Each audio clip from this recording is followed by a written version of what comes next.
So, VK on the beat, check.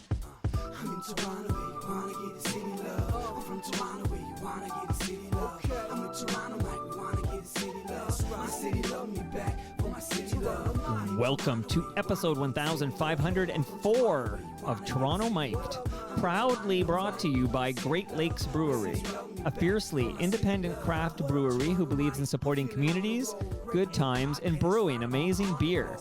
Order online for free local home delivery in the GTA.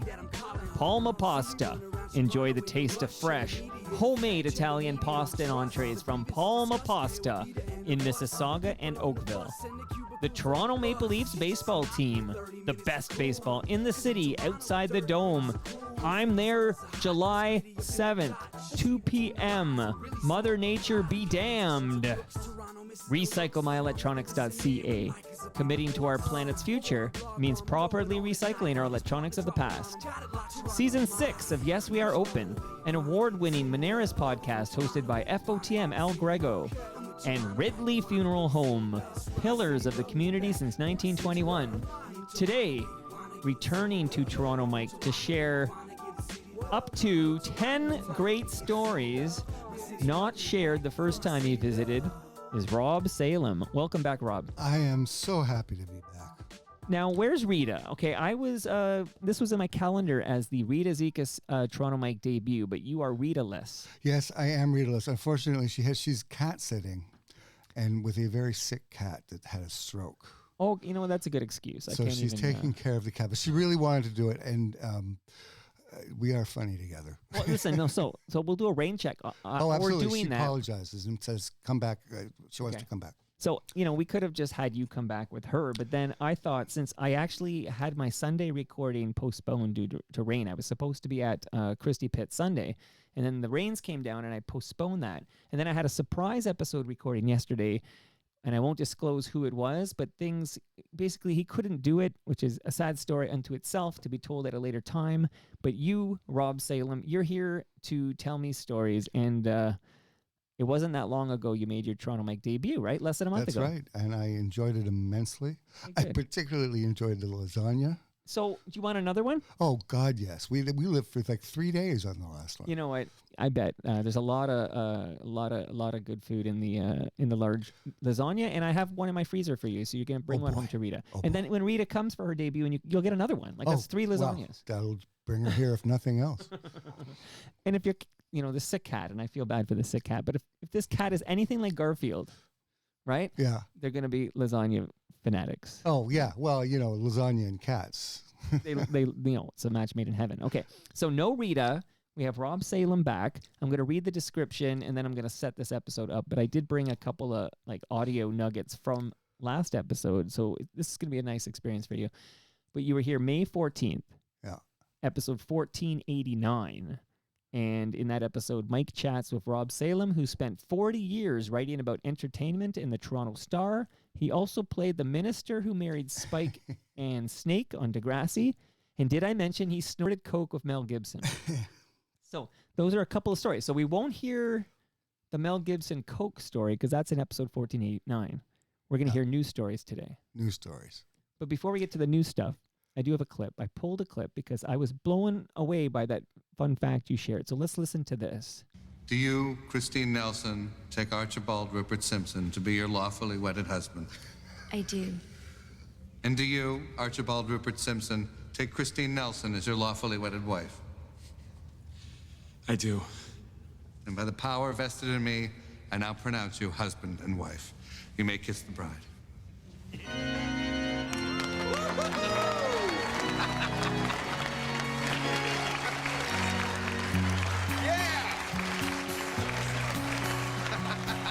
That was the moment, Rob. Wow. That was amazing. I seem to recall, and I may be wrong because it was a while ago, that I didn't have a script. I just sort of makes me want to listen to it again if you did that off the top of your head. It was sort of the sitcom version of every wedding ceremony. It always lasts like 3 lines, and unless somebody objects. Oh yeah, the short version for TV. Yeah. But I don't recall because I recall struggling to remember the names because they were Spike. Yeah, and because Snake. you want to call them Snake and Spike, but Yeah. they have like real proper names. Actual people names, yeah. And plus Make it there was the legal. actors, and Drake was there somewhere too. Well, yeah. Here, I'm gonna just play it again, just that opening part. Christine Nelson, take Archibald Rupert Simpson to Yeah, be like your lawfully Archibald wedded Rupert husband. Simpson. Yeah, like that was tough nobody to thinks of remember. Snake as Archibald Rupert. And Rupert, like they just must have made that up. I'm sure they had no idea he had a middle name. But great job. So when you dropped that fun fact on me, I was like, okay, that should be the first line in your bio from now on. Like you married Snake and Spike on Degrassi. Yes, I am immensely proud of that accomplishment. And here's I pulled another clip because we didn't really dive into it last time, but I'm just mopping up from the last episode, which was less than a month ago, but I pulled this clip. I'm Rob Salem. Join me each and every Sunday night for a thematic B-movie triple bill showcase. This kind of thing is just my meat. Exploitive, violent, depraved, sexist, hilariously over the top, no budget schlock. I'm thinking there'll be some breastage. Nothing is impossible. Says Rob Salem. Elvira without the cleavage. Am I getting through to you? Who else is going to bring you this stuff? Salem's Live, Sundays on Drive-In Classics. I think you've given me something to think about. I have not heard that promo since it actually aired. In fact, I wanted a copy of it, and I never got it. Well, I can send you the. Oh, please send me the audio. I can send you that audio for Yeah, sure. Wow, So, 'cause that was my favorite promo. Okay, that's the one I chose because it was my favorite too. Oh. So Salem's Lot, and that was for Drive-In Classics, and Yeah. we didn't dive too deep into it. But how many years did you? About 6 years, a little more than 6 years. Okay. But it was interesting because, we shot it for the first couple of years in my den, right in front of my TV, Right. and there was no one watching back then. So essentially, it was being recorded in my den, going up onto a satellite, coming back down straight to my den on an endless loop, Oh, that's and no one funny. else cut in on the action. But actually, it did actually get quite popular. So I'm sure those who like it a lot. it's a show that could not run today. That channel could not exist today because people are too sensitive. But can't they just run a disclaimer like this is of its time? There would be a disclaimer every 5 minutes. I feel like if you give it a little sexist. context, you can run anything. Like, okay, this was appropriate. This was like at the time and the social norms of the time. This was, a movie, but today we know better. So just don't let your kids watch it and be aware that this is no longer appropriate. Yeah, but the entire You channel. can use that one, okay? The entire channel was fueled by exploitation films. Right. So we had like Russ Meyer and Roger Corman movies, and it was. I love that stuff. So this was heaven. And the other thing about the station couldn't exist now is because it's all on YouTube and Tubi. True. Tubi is a endless treasure trove of exploitation films from the 70s and 80s. Hey, good tip there. I feel like I it's just so watched good. Rambo on Tubi. Like I just did this. Like, and I was like really impressed that like all this great stuff's just there, and it's like I know. it's just amazing. Absolutely. Now, speaking of amazing, one of my favorite shows of all time. We're gonna listen to a little of this, and then you're gonna start your story time. Story time with Rob Story time Salem. with Rob. Just to get us in the mood. Get your was it your Manhattan? What are you drinking there? Okay. Martini.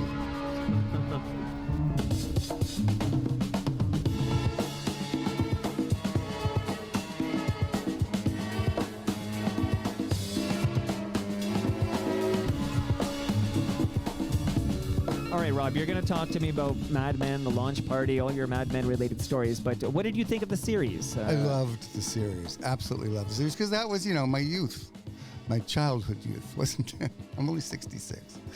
But Was there a time at the Toronto Star when you could, go into the liquor cabinet during the day and pour yourself a glass? I had, no, but I nonetheless had a bunch of airline bottles in my desk drawer. Just in case of emergencies. Yeah. You know what? And I don't recall actually ever using them. Rita did back in the day. They'd watch Sex and the City. Sure. They go into my boss's office because they were editing late, and it was on at midnight. And she'd go in there with a bottle of champagne and one of the other editors, and they'd have their little Sex and the City night. It was lovely. I would like, One Young Street After Dark. That's the exploitation film I'm holding out for. But please, the floor is yours. I love this theme too. Oh, it's a great song. It's crazy. And this is the full version too, so it gets a little trippy. But tell me, please, everything you can about the Mad Men launch party and all your Mad Men related stories. It was well. I actually had a really fun conversation with Matt Weiner, the creator of the show, in the lobby of the Beverly Hilton. So it was like one of the few sort of 60s type hotel lounges. Anyway, I questioned him because he's like 10 years younger than me. How come you're nostalgic for the 60s when the 70s were really your era? And Right. he just, it was, I think, the foreignness of it to him in a first-hand basis, that there was a kitsch factor that he could appreciate that perhaps I wasn't as cognizant of. Now, he came from The Sopranos. The am I right? Sopranos, yeah, he was a story editor on The Sopranos. So yeah, really interesting, nice guy. So the party, I think I mentioned last time that the TV critics, North American TV critics, all get together twice a year in either Pasadena or LA, and all the networks bring their shows out. So it's like everybody's heard of the upfronts. Sure. It's like that, but for press. And HBO always has the best parties and the best swag. I have so many duffel bags with HBO logos on them. Amazing. But anyway, they had the launch party for Mad Men. But So they're not. That's not an HBO show. Oh, sorry, AMC. Yeah, AMC, yeah. No, AMC. I'm here to call you out because you know what? Oh, my God. It should have been an HBO show. It should have, and it felt like an HBO show. No, but it was too AMC. good to not be an HBO show. That was my thought watching. I'm like, well, this should be an HBO show. Yeah, no, it is. It really set the bar for AMC, and that's Right. why I thought it was an HBO Right. show. But And yeah, it you're came from The absolutely right. Sopranos, but they passed on it, right? Isn't that the story that HBO passed on yes, they did. it? So stupid. did. Okay. Floor is Anyway, so this was an AMC party, Right. they hadn't quite established the reputation of having great parties yet because their programming was only with Mad Men and shows like that Right. had started to sort of register on that level. This was, however, the most brilliantly conceived party. It was, first of all, at the LA Friars Club, which is like this historic place. Yeah. It's where they used to do all the roasts. Yeah. And the George Burns and Milton Berle and all these old perfect vaudeville place guys. for a Mad Men launch party. Oh, absolutely. And in fact, there's still peanut shells on the floor in the pool room. So yeah, they had it at the Friars, which was just totally cool just from a historical standpoint. But it was a 60s themed party, and they had cocktail waitresses in they weren't quite bunny outfits, but they were that vibe. Yeah. And the push-up bras and cocktails like martinis and Manhattans. And the best part was Jeff Goldblum had a jazz quartet, and he was the entertainment. And they sang 60s TV theme songs, but they did covers, but in jazz. Perfect. So it was like a jazz version of the theme from Bonanza is the one that really sticks out in my mind. And it was great. And Rob, they were so concerned whether they could have jazz covers of 60s TV theme songs. They never stopped to consider whether they should Yeah. have jazz covers Yes. of 60s And now in TV retrospect, themes. having had the experience, I could say that absolutely it was the right way to go. And so are you hanging out with John Hamm? Yeah, All this stuff? yeah, So, the whole cast. and oh my God, I can't believe I'm blanking on her name. Christina Hendricks. Yes. I just I saw was you were about to, moving your hands. I was about to do a figure like, okay, Christina Hendricks. My goodness, so Yeah. you're in the same room as Christina Hendricks. Yes, I am. You lucky son of a bitch. Oh, I'm so like she's in height, in stature, very tiny. Well, not very tiny, but smaller than you'd think, Right. given her other proportions. But Right. lovely. She's kind of like a living, breathing Jessica Rabbit. Yeah, she is. She's a lovely woman. Wow. They were really nice people. Like, often you will get casts, especially from news shows, going, "Oh, we're just like a family." But these guys really, you could tell they were really enjoying each other's company. And in fact, usually at one of these things, the cast is sort of split up, encouraged to split up and schmooze with all the press. Sure. These guys were all sticking together. Kind of neat. And it was a great cast, of course. Great and cast. A great run for a wonderful show that was so good. It should have been on HBO, but it was on AMC. It was on AMC. I can't believe I got that wrong. And I feel like AMC and HBO, like HBO, they'll let you drop as many F-bombs as you want every Yeah. episode. Like there's no rule set there. But I feel like AMC has a rule of some do. nature, like one swear a season or something like yeah. that. No, no F-bombs. I think that's verboten, but Maybe you get an occasionally- S word or Yeah, two a season. occasionally. But yeah, they have a whole other Standards criteria, or yeah. whatever. But okay, well done. Love that show. Love hearing about the Mad Men launch. And so, are there any other like local media that were wearing a lampshade on their head that night? Like, is there any Bill Brio tales or anything like that? No, I wish there were. Usually, when someone misbehaves at one of those things, it's me. So I can't really say. Yeah, those were different days. But yeah, it was. There are tales of Derek Do from it's called the TCA tour. It's called the TV Critics Association Press Tour. Okay, I love these tales. Tell as many tales out of school as you can. But so I started with the theme from Mad Men. But since you left, I've been talking to people about a certain fascination of yours. So here's a theme you might know.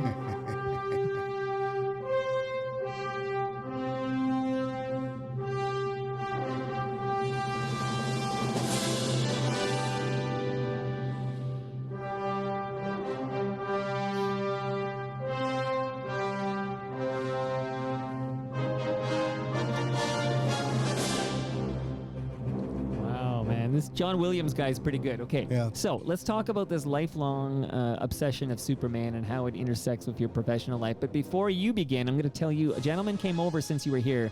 His name is Jerry Levitan. He is the kid who interviewed John Lennon. And spoiler alert, we'll talk about John Lennon soon. But I just thought I'd let you know that Jerry might like Superman as much as you do, but that's a tall hill to climb. But talk to us about Superman. Hearing this music, you just want to put your fists on your hips and stand there, let your cape flap. I've had this fixation with Superman as long as I can remember. I think I've psychologically, of course, tried self-examination to understand why. And there are a couple of reasons. One was my mother threw out all my comic books when I was about 12 because a friend of hers was a psychologist, and it was going to impede my ability to read somehow, when in fact reading comic books was how I got into reading. So she was wrong. She was wrong. She to this day, it was she your won't gateway admit drug to reading. Yeah, that was Classics Illustrated were probably the first ones to actually reading books, going from comics to reading Classics Illustrated to reading. But Superman was always big, and in fact, the first time I was ever on television was talking about Superman. First article I wrote for the Toronto Star was about Superman. Wow. It was 77 when the movie came out. The first one, okay. Yeah.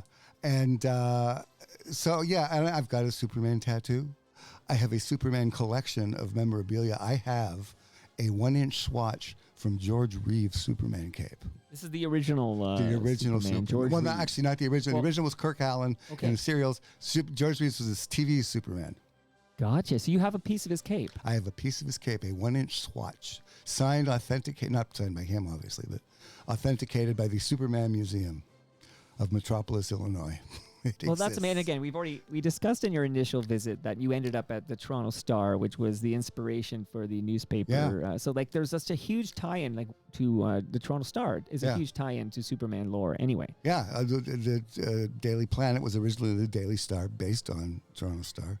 And also Metropolis was based on the skyline of Toronto. Joe Shuster, the artist from Toronto. When he was 9 years old, I think I talked about this last time. Yeah, but we'll do this. When he was 9 years old, he delivered the paper downtown, the Star. So, and he's since told, and in fact, in his story in the Star, that these were the inspirations. But and also that there was the psychological thing about Superman, because I really have given this some thought. Sure.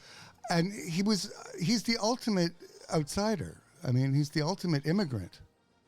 Right. Not that I'm an immigrant, but my family's, I'm fourth generation, I think. But, and also half Jewish. Joe Shuster, Siegel, he's fully Jewish. Right. Jerry Siegel and Joe Shuster.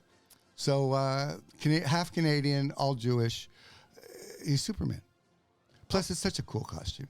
And what were the odds here? Just think about the odds that George Reeve, who a piece of his cape you actually own, George Reeve would be like the first Superman on TV or whatever, and then a guy named Christopher Reeves would play him in the movies. Like, what were the odds a Reeve and a Reeves would be the two guys? I know, that's really bizarre. That's and name another Reeve. Like, that's the only two I can think of. Yeah, I can't either. What were the odds? Okay, but you met Christopher Reeves. I did. I met. I went on the junket for Superman 4. Okay. Which was the least of the Superman movies. Quest for Peace. That was the one with 3 Nuclear wasn't that Man. good. So no, 3 was the original prior movie, basically. Right. But yeah, 4 was pretty horrible. But it was the 75th anniversary of Superman, and there was an exhibit at the Smithsonian Institution, and it is institution, not institute, by the way. I was corrected on that. Okay. In Washington. So they had the junket for Superman 4 in Washington, and we went to the Smithsonian opening of this Superman exhibit. Right. When they had the original costume, probably not the same one I have a piece of. and just all sorts of Superman stuff. And I wore to the opening, I had an embroidered Superman tie from the 40s that I'd gotten in some little cheesy shop in LA. And so I wore that, and the curator of the exhibit followed me around all night. Oh, you got to donate that tie. You have to donate that. Come on. It's your duty as an American citizen. And I'm going, well. I'm Canadian. So take that. But then Jack Larson was there, the original Jimmy Olsen, and he donated his bow tie. Okay. So I thought, if Jimmy Olsen can donate his bow tie, I can give him the bloody tie. So I did. You did. Look at you. And I got a deed. They give you like a deed when you donate something to the Smithsonian, and I lost it. I have no idea where it is. Oh my God. Now, I have a question about Superman 4. Yeah. So how often are you at a junket for a movie, but they don't let you see it? This is the first and only time that's ever happened to me. That's amazing. It is amazing. The Like movie they was, know they got a dog with fleas, and they can't, let the critics like you see it. Yeah. Because no one will like this movie. Yeah. Well, what happened with Golan Globus, who were the merchants of schlock, well, at least they were cheap, took over the franchise. So they cut a lot of money out of this. So crowd scenes were down to 10 people. And, so they made a lot of compromises. It was originally an idea by Reeve to get him to do it again. So his idea was the nuclear disarmament aspect of it. But anyway, the movie's so bad. And at a junket, normally what you do is they show you the movie, and then there's a party, and then the next day you do the round robin interviews. And I described the mechanics of that last time. It's one piece of talent, 6 journalists or so, and they go from table to table. Well, this was quite awkward because the movie was so bad they did not show it to us. That's a bad movie. Now I'm going to ask you for what you thought of the movie, but first, I was curious. Am I saying, is it Christopher? So it's Christopher Reeve. Yes. No S. Yes. But it's George Reeves with an S. Yes. I think in my head it was inverted there. I just wanted to, I don't want any, Robert Lawson fact checking me here. No. So Reeves, George Reeves, who I see passed away in 1959. Yes, and under very mysterious circumstances. I'm convinced he was murdered, but it was ruled a suicide.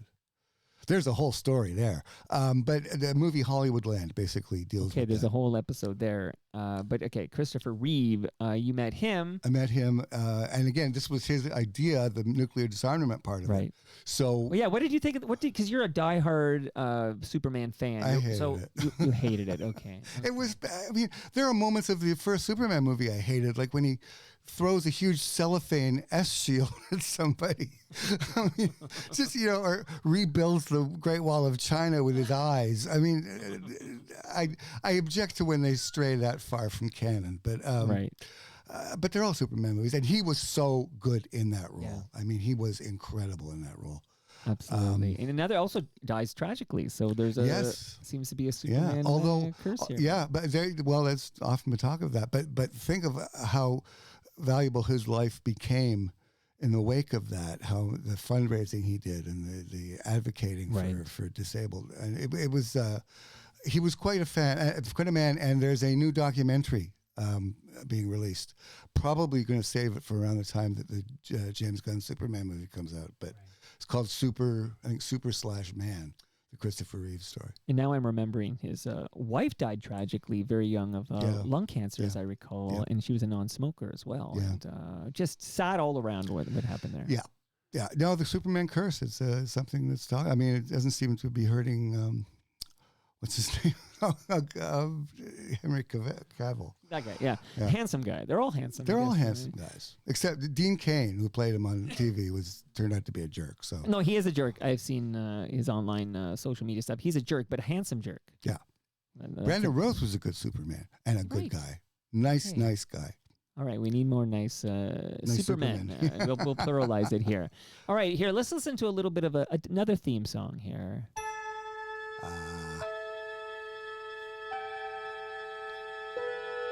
Space, the final frontier.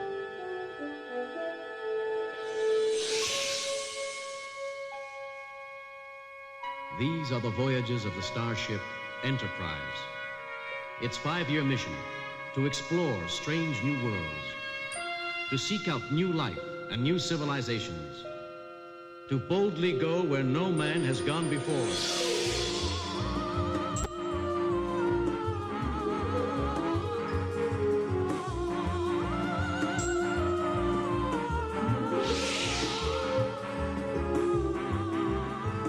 right, Rob, this is your time to shine. Bury me in Star Trek stories. Star Trek. Well, as much as I love Superman, I almost love Star Trek as much. And I refuse to refer to myself as a Trekker because that's just stupid. I'm a Trekkie. Always have been. Any always will be. tattoos, though? No Star Trek tattoos. Okay. Sadly, I didn't quite go that far with it. But yeah, huge fan. William Shatner. I mean, because I was like 12 when the rerun started. And so William Shatner was my hero. And I've gotten to meet him. Not only have I gotten to meet William Shatner several times, I've been on most of the Star Trek sets up to the current one, which I haven't been on. Which is here, right? In Toronto? Am I Yes, right? they shoot the Strange New Worlds, the current Enterprise series here. I'll get there eventually. I have friends. But I heard Dana Levinson had a guest appearance as an alien of some sort. I'm not a Trekkie, so I can't speak the language, but I'm dying. I love it when people are passionate about something. So you're telling me now, I'm hearing it in my headphones, you've stood on the bridge of every USS Enterprise except for the current one, and that's the one that's in your hometown. One. I did not sit on the original. Oh, the original. Although, well, because I was in Zygote. Right. But that makes it harder, right? Yeah. A good bit of guest alien, though. The Zygote from Mars. I did stand on the original transporter pads they kept from the original series and put them in the transporter room in Voyager. So I actually did stand on the original transporter pad. So that's... And Bill Brio took my picture and didn't come out. And I've never forgiven him. Wait a minute. So he say that how? What are you saying there? Bill Brio took the photo of you on these transporter pads, but he didn't send you the picture. No, it didn't come out. The photo didn't come out. No, little disposable camera. Bill didn't come out. It's Pride Month and everything. Okay, well, it's not too late. It's not too late for that. No, this was like before cell phone pictures. And he had a little disposable camera, and nothing came out. Anyway, so that was always the moment. risk. But I was on. I had a tour of the Enterprise from the series Enterprise, conducted by. Well, actually, on the tour with me was Joss Whedon, who was more excited than anybody. It's like, ooh, projectile weapons, and I was on the bridge of Voyager, and I was on the bridge of the Enterprise from Next Generation. Which was really disappointing because it's so small. I mean, you invent its proportions in your head, and the camera. Look, I've heard the same thing about this very studio that you're in right now. Oh, it's your first time here. It's smaller than I expected. It's exactly as small as I expected. But and I'm never sure how to react. I get that. It's like, is it because I can't name this FOTM, but a top secret FOTM who will be heard on the Father's Day special that will drop on Father's Day. I asked her, she's heard so many, she's seen so many live streams from the studio. What do you think about this visit to the basement? And it was something like, it's much smaller than I thought. And you're like, I disappointed another person. What can I do here? But let's get back to William Shatner. Yes, so fellow Canadian. Shatner, fellow Canadian. Still with us. Still Knock with on us. the wood. He's like 170 years old. He's still kicking around. The guy's indefatigable. He's been to space in real life? Yes, he's been to space. A perfect man. Interesting story he told me. I've met him several times, and each one is a good story. But and he was like a childhood hero of yours. A childhood hero of mine. And one of the times we were talking, he talking about him being in space when the moon landing happened. He was post Star Trek. He was 69. He was doing dinner theater, and he was lying down in the bunk in his trailer with a little portable black and white TV on his chest, watching the moon landing. And this was a guy who was there long before they were. So it was only right that he actually got to go to space. But that was such a powerful story to me. That's fantastic. And it speaks to his career. I mean, he's quite brilliant at exploiting himself. When he did that singing thing of Rocket Man, he spun that off into a really good album. It has been. It's a terrific album, even though he doesn't sing. Is that the one with Common People on it? Only yes. Because I love his cover of Common People. Yeah, it's the whole. I listened to the album. I'm telling you, it is so good. Now, saying all this, and he's been nothing but lovely to me. I hear he's very hard to work Not a with. jerk. I've heard only because Alan Cross has been on the program, and he did some kind of a speaking tour with William Shatner, and I won't, speak for Alan. He talks to me about it on Toronto Mike. But in your experience with William Shatner, he was a sweetheart, a good guy. He was a lovely man. He was a lovely man. Good to hear. And all of these things I say, he is a very accomplished individual and raises horses and he's such an entrepreneur. He's made so much money. Do you want to know my first encounter? Obviously, I've never met him in real life, but my first encounter in media with William Shatner, T.J. Hooker. Yeah. This is my first exposure to William Shatner. It's With not that Star really Trek. bad rug that he had. And it's like, then I think it was Wrath of Khan. Some movie comes out, and now I'm like, oh, that's the guy from T.J. Hooker. That's not the guy Captain Kirk, right? It's all your first introduction to somebody. Yeah, that's totally ass backwards way. I'm sorry, Mike. It doesn't work that way. I know. I'm a victim of like the year of my birth, but a very shrewd businessman. And in fact, when I did, we videotaped one of the interviews I did. I was sitting at my desk, and he wouldn't let me have a Kirk action figure in the background because he obviously wasn't getting cut in on the proceeds. And I also asked him, here's an interesting Shatner piece of trivia, the original mask of Jason Voorhees. Which looks something like that. No, not Jason Voorhees, it's the other guy, Mike Myers. Oh, Mike Myers, yeah. Yeah, Mike Myers got the face mask. Was it Captain Kirk? It was a James Kirk mask. I've heard turned that. inside out and painted. And I asked him about this, and he said, yeah, I tried to sue them. Yeah, that's from Halloween. Halloween, that's right. Yeah, AMC, you know what? HBO, Halloween. I'm here. I'm fact checking you in real time here. Oh my God. Let me just shout out J-Ho, who's on the live stream, and says that the Strange New Worlds set is off Eastern Avenue. He believes. We got to get you there. That's the closest one for you. And the transporter pads were also in Next Generation. He says. Oh, they were. Well, then I've been on them twice. Amazing. Now, so obviously a Star Trek fan. Here's my Next Generation bit. Okay. There's a really best-loved episode, one of the best-loved episodes, where Picard is killed and goes to heaven, and his arch nemesis Q is in heaven, and he meets him there. I was there. Really? I was in the studio when they shot that scene. That's amazing. It was all white. Okay. It was like all the light was blasting. I was standing right there. You must have been in heaven yourself. I was totally in heaven. And that same trip, because I was editing, at the time I was editing the Star Trek fan magazine, Canadian Star Trek fan magazine. Wow. Star Trek Communique. And so I had this access. So I had access to the Next Generation sets. Yeah. And then they took me on a tour. They were just prepping the pilot for Deep Space Nine. Okay. And they let me loose on the promenade. and they just left me there for an hour. And I'm wandering the halls of the promenade, talking into my tape recorder. I wish I still had this tape. But yeah, so I've had a few Star Trek experiences. So I wish I had that Shatner. tape too, because I would literally append that to the end of this episode. Like, this is Rob talking, it's like you're essentially podcasting. Hey, quick catch up. So we started with Mad Men, and VP of Sales is on the live stream, and he says there were a handful of F-bombs on Mad Men. I remember there was like one a year, but he says, according to IMDb, in the history of Mad Men, 14 F-bombs were uttered. Now, if it was an HBO show, it might have been 14 an episode. Yeah, so that's the big difference. Now, that Picard death episode was like a version of It's a Wonderful Life. That was the... Yeah, exactly. I've got to say, I've never... I got to get into Star Trek. You're selling me on it here. Yeah, it's not too late, right? So my first meeting with Shatner. Okay. This was the junket for Generations. Okay. Actually, no, that was my second meeting with Shatner. Okay. My first meeting with Shatner was, the one he directed with God, meeting Star Trek Meets God. Very dumb episode or film. We're doing the interviews, the round tables, and they're finished, and I go to get on the elevator to go up to the room, and there's no one on the elevator, and I turn around, and Shatner and Nimoy get on with me. Wow. And I'm like, this whole time I've tried to be so cool and so professional and so detached. Yeah. And there's like a 12-year-old inside jumping up and down going, oh God, I'm on the turbo lift with Kirk and Spock. And I'm trying to be so cool. But I think I'm being cool. But Shatner clearly busts me immediately. And I'm standing in front of the button panel, and I sort of indicate, I don't trust myself to talk. So I just indicate, what floor would you like?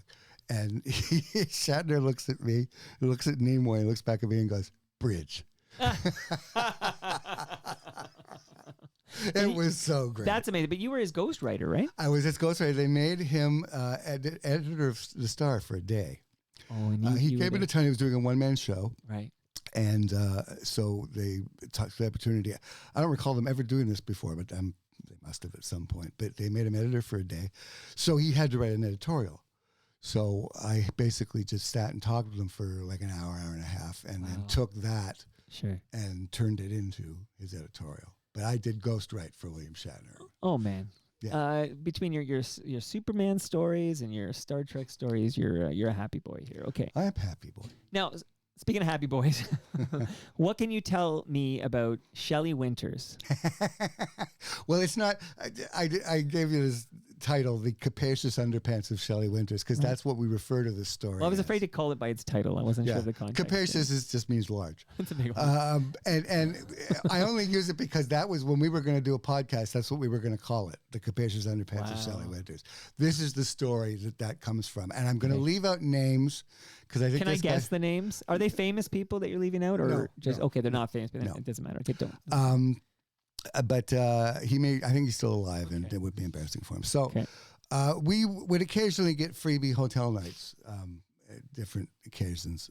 And this is when we were doing Rob and Rita together.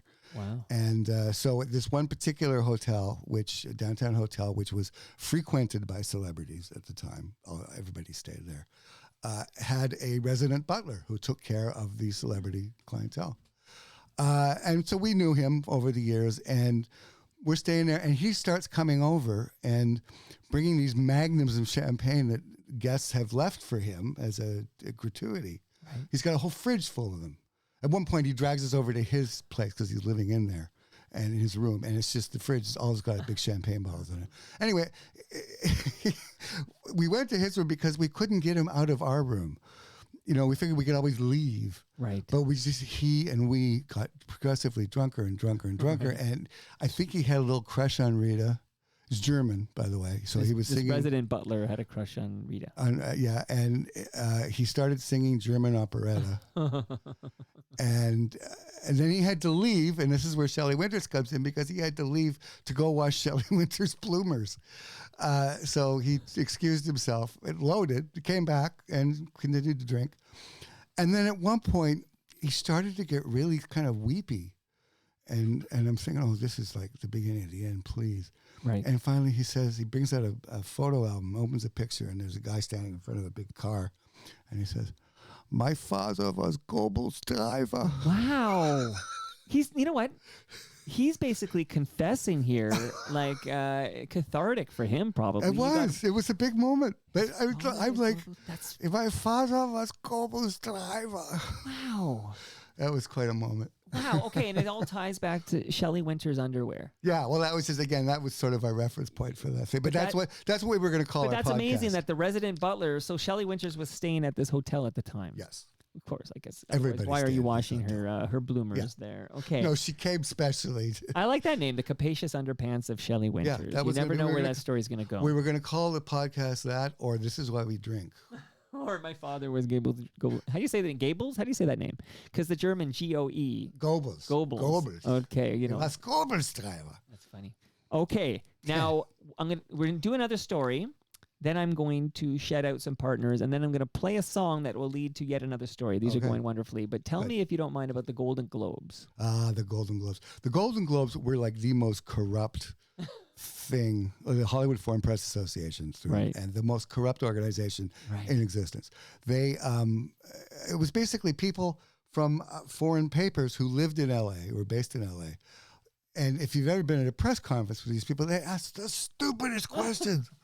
It's a lot of it's a language thing that it doesn't translate well, but also they're not really. Most of them don't actually, at the time, did not actually write anything for anyone. It was just there are 90 of them. So when people total scam, total scam, and even to this day, when they vote on the Golden Globe Awards, there's like 90, 100 people voting. That's it. That's the opinion of 90 or 100 people. Wow. And it always gets credit for predicting the Oscars. Right.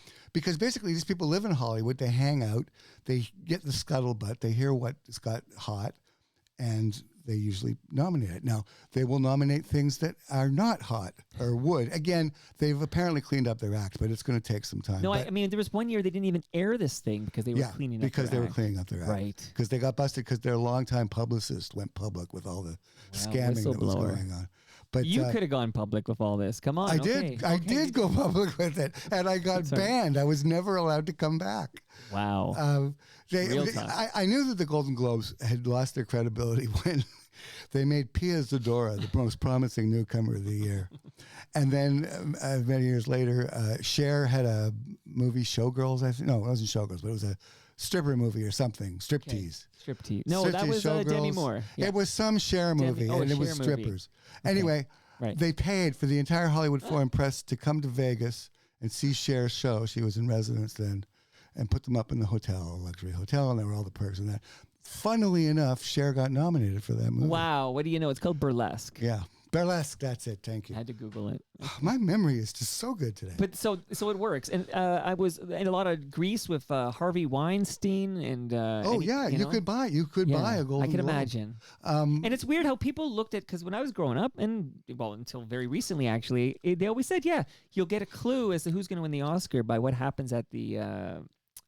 What are these called? Golden Globes. The Golden Globe Awards. And, you would tune into the Golden Globe Awards like they matter. Yeah. But then I started talking to people like, I want to shout out Norm Wilner and people like that. Oh, Norm, I mentored Norman Wilner. Did you? I did. I gave him his first job at the Star. Because Norm was like, this doesn't mean anything. These guys don't know what they're doing. Like he was kind of tipping me off to what got you banned from the Golden Globes. Yeah. But then I started looking into it like, oh, it's like we give so much credence to this, and it's like, who are these people? Yeah.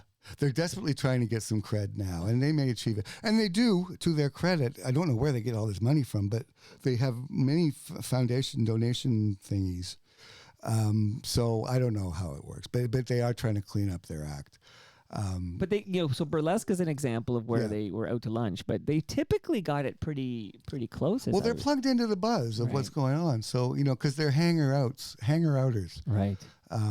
Not quite hangers-on because they don't quite have a grip, but they hang But you out. got banned. Okay, so you got banned, and then it's not the first. It's not the only time you've been banned from a big event like that, right? No, I've been kicked out of better places than that. There was for a couple of years in a row because I covered the film festival, Toronto Film Festival for almost since it started. And ultimately, it's become such a market and such a business-focused thing.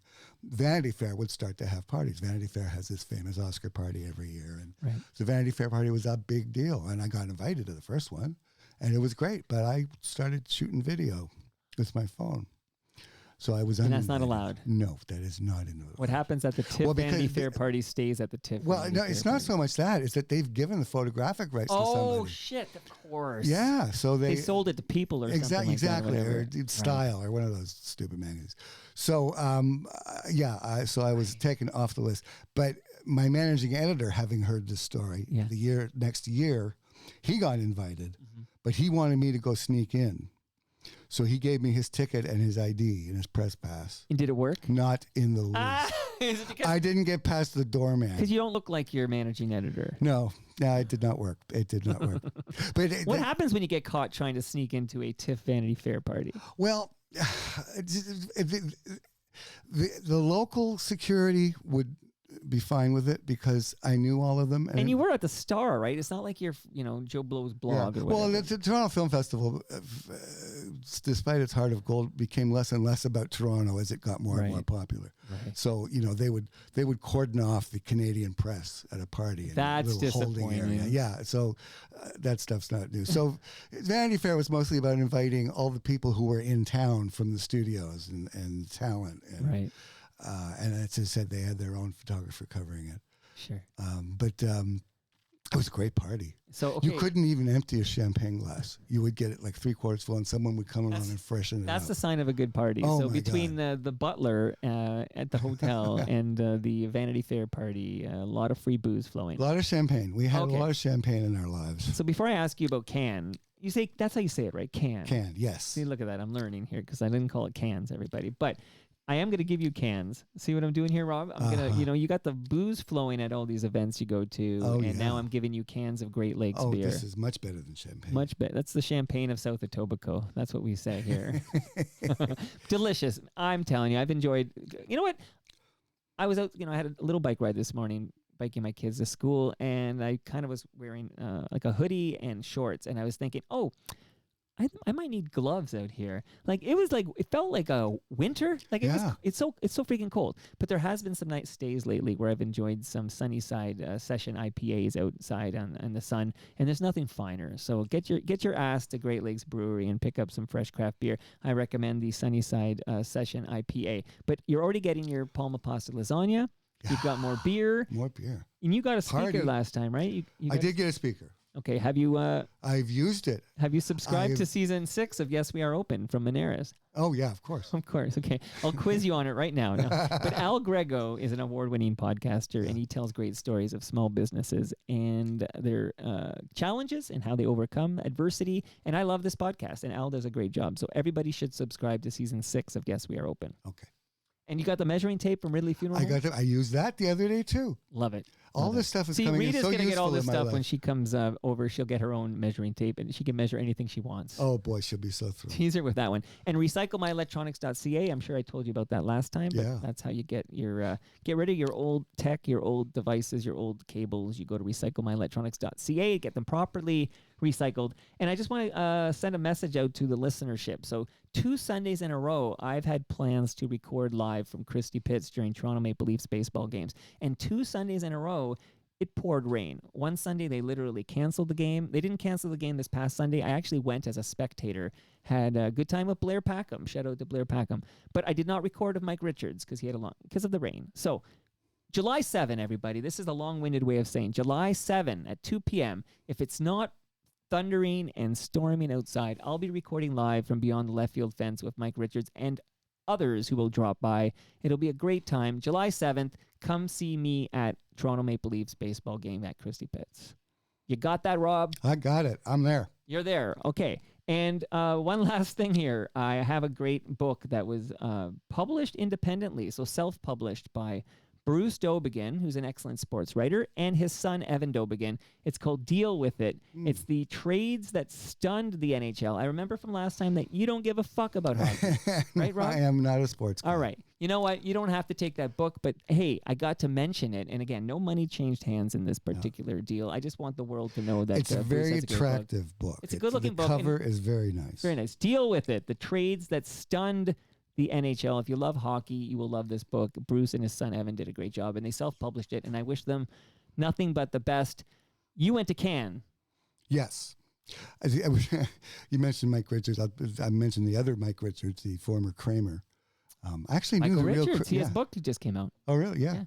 I actually know the real Kenny Kramer, but that's a whole other story. Michael Richards was in a movie with Maury Chaykin, the late, great Maury Chaykin, Canadian actor, Right. at Cannes. Yeah. And he was pronouncing it, as many who want to sound pretentious mispronounce it, as Khan. And The Wrath of Khan. yeah, exactly. So I corrected him. I'm interviewing him in a stairwell because the interview room was well full. So he and I huddled in the stairwell, and he's calling it Khan. I said, actually, this is Michael Richards? Michael Richards. Okay. And I corrected him. I said, no, actually, it's Can.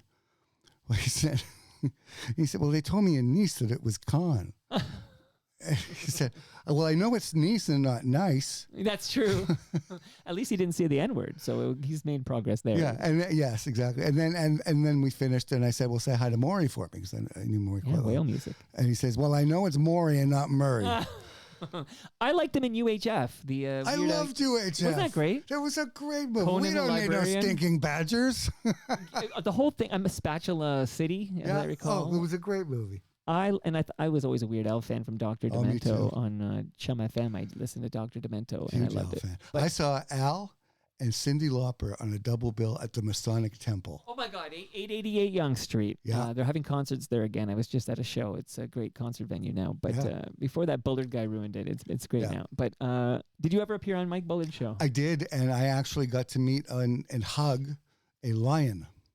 Like a real lion. A real not lion. a BC lion. No, this was a real lion. His name was Bongo. He's since died, unfortunately. But he was the #1 lion actor in the business. Really? Like in White Hunter, Black, whatever. It was Clint Eastwood movie. He played, there were 2 lions, and he played both of them. Because today they won't let a real lion do it. They'll just use CGI. Well, yeah, right? they use CGI, but this lion, and he was incredible. But they bring him in. Actually, originally the publicist brought him to the Star to bring him into the newsroom, and they wouldn't let her come up. So, but Rita and I, cat people, really wanted to meet this lion. So she invited us. The lion was going to be on the Mike Bullard show that night. So we go. As soon as they bring the lion into the green room, everyone is back up against the wall. Oh, before they bring the lion in, they say, okay, all smaller children and shorter people should get out because he might think you're prey. Oh, my God. So everybody else. I'd get out of there so fast. Yeah, everybody else is like backed up against the wall.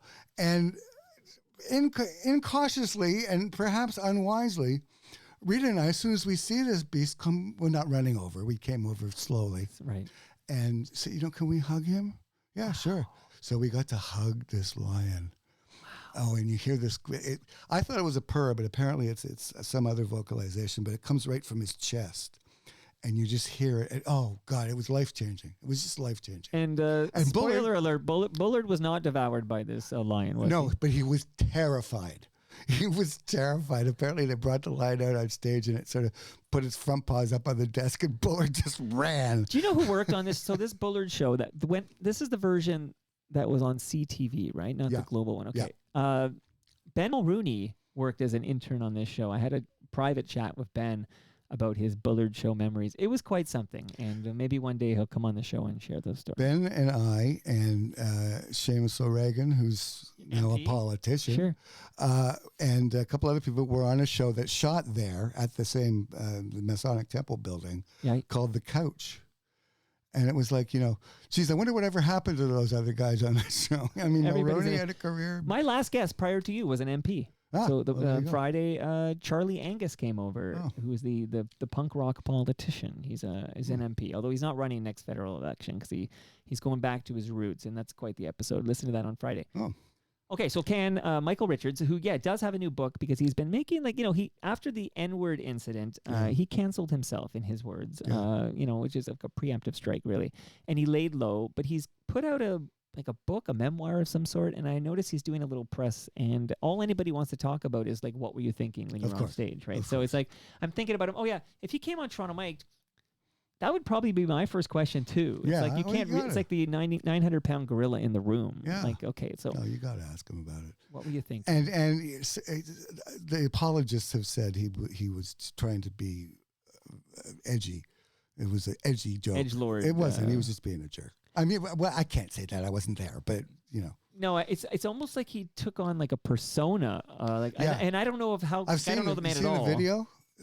I remember it at the time. It's shocking, yeah. Yeah, and it's one of those things like, okay, so is he doing this because it's outrageous? Because Howard Stern back in the day did a lot of stuff Howard Stern wouldn't dare do today. Yeah. Okay. Yeah. I listened quite a bit, and I'm almost certain Howard Stern used the N-word on that program back in the 80s. And there's a lot of stuff that changed. It's like, things you did in the 80s you wouldn't dare do today. Yeah. But with Michael Richards, we're not going back to the 80s even. We're going it's like, I don't know, late 90s or something. Late 90s. But late 90s driving classics. Like I said, today you couldn't get that show on the air. That I want to disagree with you. I feel like you can. It's just you have to give it some context or something. Well, if you look at some of the other promos that are all just jiggling breasts and it's. But there's still boobs movies going. There's still the difference is, I think, like we're Revenge of the Nerds, for example, which always aired on City TV late great movies, which gives me an excuse to play this. The following program contains adult themes, nudity, and coarse language. Viewer and parental discretion is advised. We laughed our asses off on this. We loved it because there were boobs in it. Like, oh my God, look at this. I can see this on my regular television. But now you look back, it's like, oh yeah, he put on a mask and pretended to be her boyfriend, and then they screwed in this dark room. It's like, oh, that's rape. Okay, so it's like we were laughing our ass off. So like a lot of that stuff hasn't aged, but if you give it, context. Yeah, I mean, maybe we could get away with it. I mean, I think bring it back. I'm just being the old guy going, back in my day, we used to have titties. Have you ever seen a breast? Have you ever seen Euphoria? Okay. It's on my HBO. Okay. Who is the worst interview in your career? I get asked that a lot. And there are certainly many contenders, but I think the worst was Tawny Welch, who you probably never heard of. She's Raquel Welch's daughter. See, I know Raquel Welch well, but her daughter. Okay. And she was in the 2 Cocoon movies. You won't get any older. You're never going to die. Yeah. And he was like my age when Wilfred Brimley was in that exactly. movie. So she had, this was the second one, the sequel. So she was in both of them. Right. And she just sat down at the table. It was one of these round robin deals again. She sat down at the table, and somebody wrongly was taking pictures of her. So she held up something in front of her face and just pouted. And then, and I was working in radio too at the time. I was double teaming radio and print. So I had a big, back then they were huge digital recorder to record for radio. Right. And she just turned into such a bitch. She was like, I thought, she was clearly sensitive about everything. So, and started crapping on the movie, like how much she hated the movie. and The publicist loves it when you do that. yeah. And then, like, why do you have her on the junket if she's going to do this?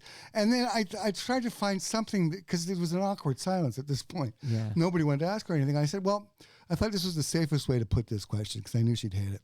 Did you get into acting because of or in spite of your mother's experience? Which is a good question. I thought so. She did not. So anyway, she said something snarky. I don't remember what it was. And I got so pissed off, I hit the stop button on my tape recorder, the tape deck, would stop eject. And it ejected, and the tape flipped up in the air.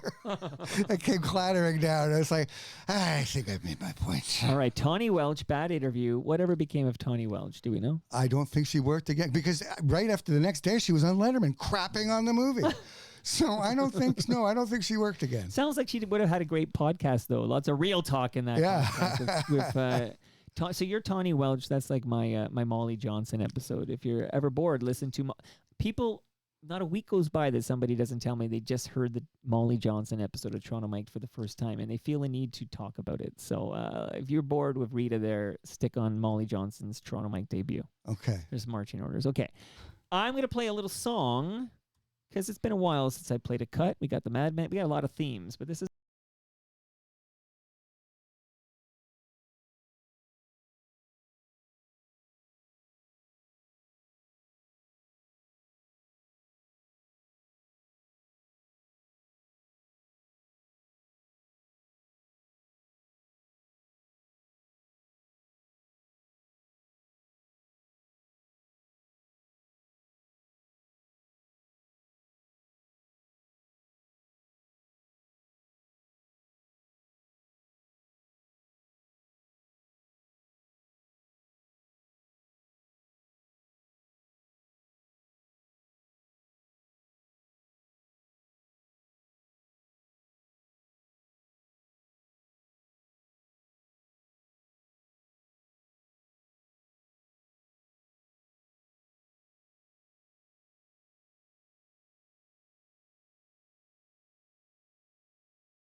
Okay, so loving this very much. A few more here. I Sure. would love you to tell me any stories about Jerry Lewis. Jerry Lewis. I've interviewed Jerry Lewis 3 times. He was one of my heroes too, although only from The Nutty Professor, the original Nutty Professor, which is one of my top 5 favorite movies of all time. I just love that movie.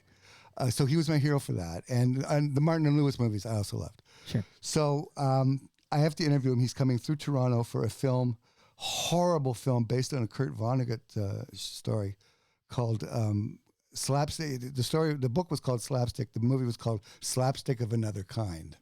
Obviously trying to capitalize on Close Encounters. Right. Horrible movie with Jerry Lewis and the unnaturally talented Madeline Kahn. So I'm walking into a room with Jerry Lewis, and I'm so nervous because if you've ever read, he does not treat journalists well. Right. Like I was talking about last I heard time he with can Sean be a complete Connery. dick. Yeah. He is an asshole. The first order. So the Sean Connery story is not being told today because, of course, you told it in the initial. So people just, if they haven't heard your first visit, there's some great stories with Mel Gibson and Sean Connery and Degrassi, etc. But back to Jerry. But so the one thing that Sean Connery and Jerry Lewis have in common, and there aren't a lot of things, but is they just eat journalists alive. So I was very nervous, and I'm checking my notes in the elevator on the way up to the suite, and I see he's got an IQ of 145. I think that's a high number, right? That's high. Yeah. And that just, anyway, I got up there and I was totally overpowered. And usually I was pretty good at being, you know, hanging with these guys. Mature. Yeah. But no, I basically turned into Jerry Lewis. I was like, hi, lady.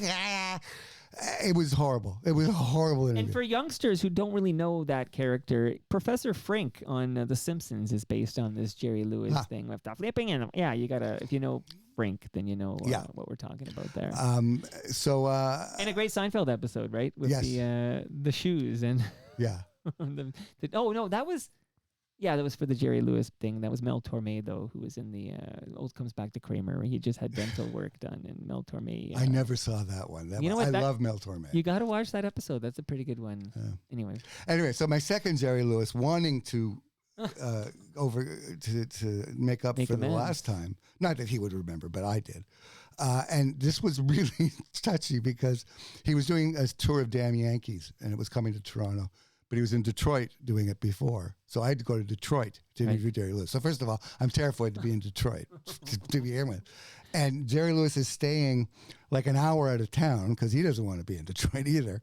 So I'm going to interview him in the limo on the way back to his hotel, which will take an hour. So I am stuck for an hour. 1 hour with Jerry Lewis in a limo. In a limo. Okay. And if it doesn't go well. Did you record this via audio, or are you just taking notes? No, I record that audio. Okay. I didn't start recording video till like maybe 5 years. But even like an hour of you and Jerry Lewis back then, imagine like listen. Did you keep these tapes or what? Like where's that audio? I used to, but I got rid of them all. You know what? You made a big mistake. Because, I did. I made a huge literally, mistake. you could bring it with you here. I would digitize it through this, and then I could grab the MP3, and it would be fascinating to hear you and Jerry Lewis in a limo for an hour. I would love to hear it because I don't remember what happened. Where's my audio?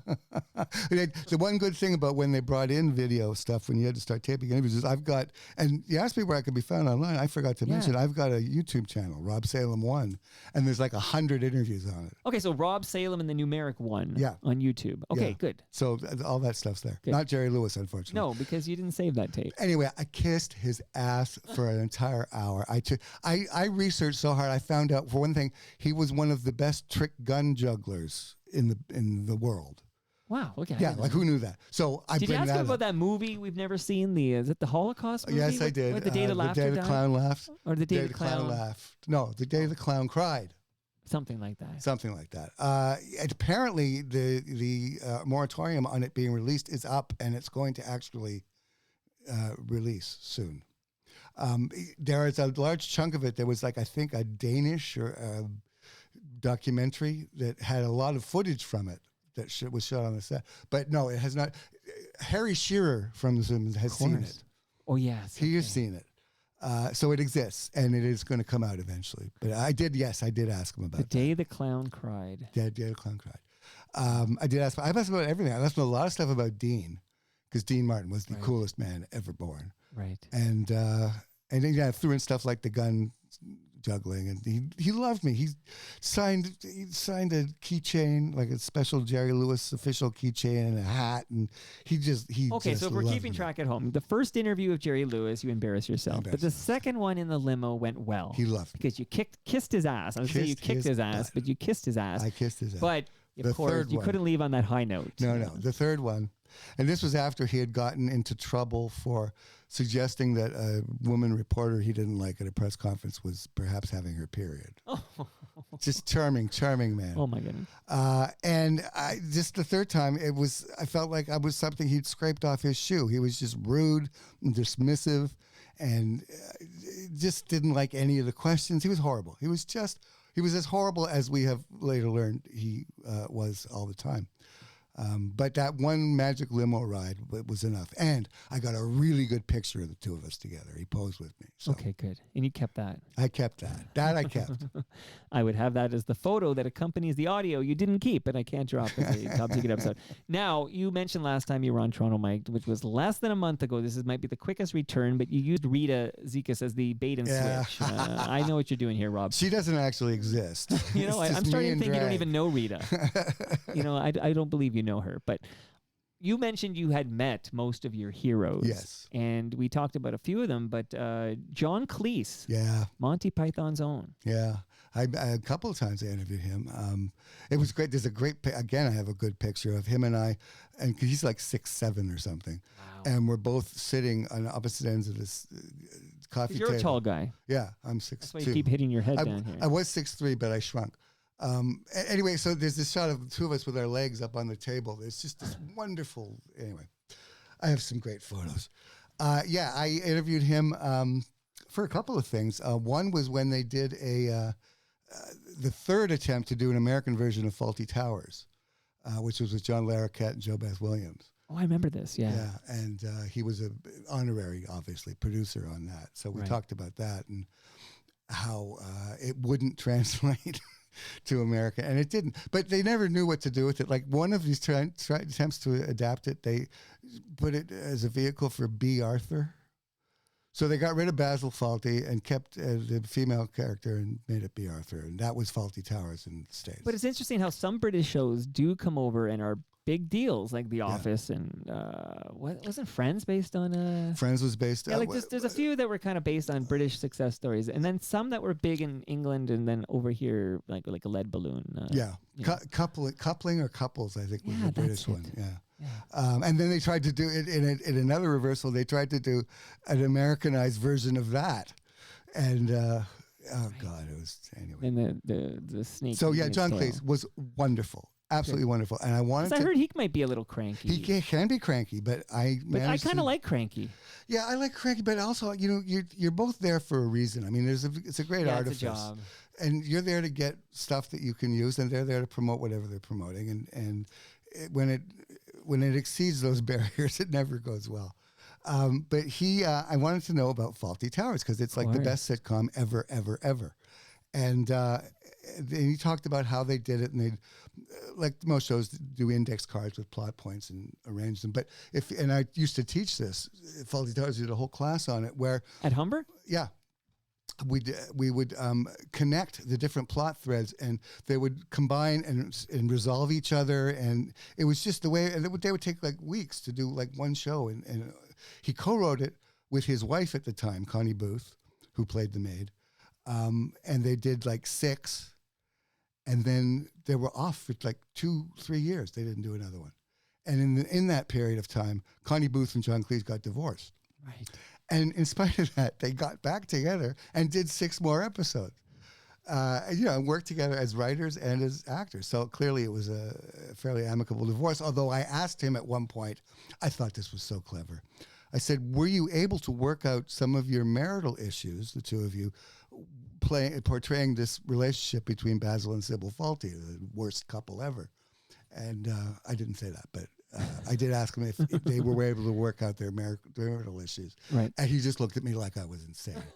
So I felt I'd let myself down in the eyes of my hero. But I've interviewed him a couple times since, and he was just wonderful. Very, very smart man. And what about Rowan Atkinson? Rowan Atkinson. Well, Mr. Bean was actually invented of a live stage show he did, and this was pre-Bean. And before he took it to Broadway, he took it to Toronto. And he did it at the Bayview Playhouse. It was a one-man show. Rowan Atkins, a one-man show. There's some of it, not the Toronto production, but the same show on YouTube if people are Rowan Atkins fans. It's quite brilliant.